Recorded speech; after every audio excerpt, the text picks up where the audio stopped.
So let's talk about how Lay and Taal is used in a performance. The most easily understandable feature is the Lay. The tempo or lay of the Taal is chosen based on the type of bandish. For example, Bada Khayal is typically sung in Vilambit lay or slow tempo.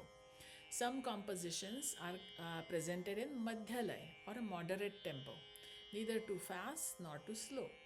And the Druta Bandish is performed at a fast tempo.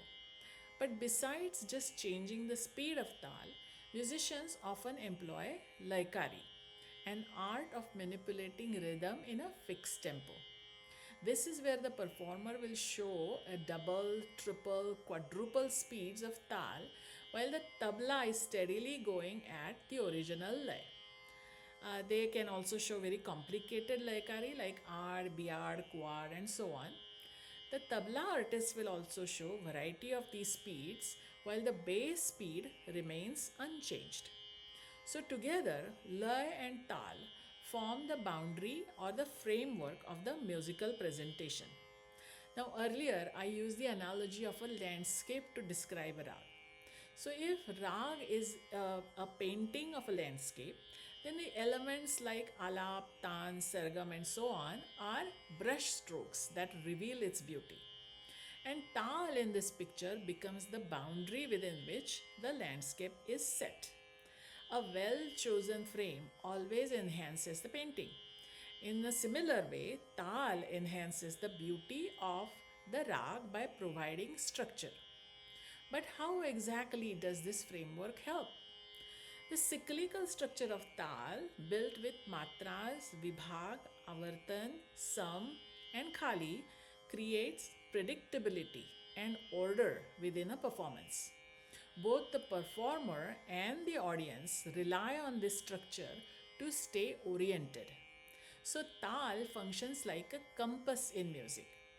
The sum serves as a point of resolution at the end of each cycle, while the khali provides contrast and relief. And together they shape the personality of the Taal cycle. So within this cycle, the singer is improvising freely, stretching and compressing and weaving melodic phrases around the matras, but also sometimes being mindful of vibhags. And as this unfolds, the player ensures stability by keeping the theka steady. Even when the improvisations become elaborate and complex, theka acts like a clock, preventing the rhythm from collapsing and keeping precise time for the performance. So, timekeeping is an important function of Taal as well. So, in this way, Taal does more than just keeping rhythm.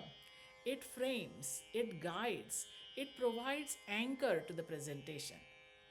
Now, the choice of Taal, Teen Taal, Ek Taal, Jhumra, Jhaptal, something else, that largely depends on the rag, the style of singing, the bandish, and so on. So far, we have explored swar and lay, the fundamental elements of Indian classical music.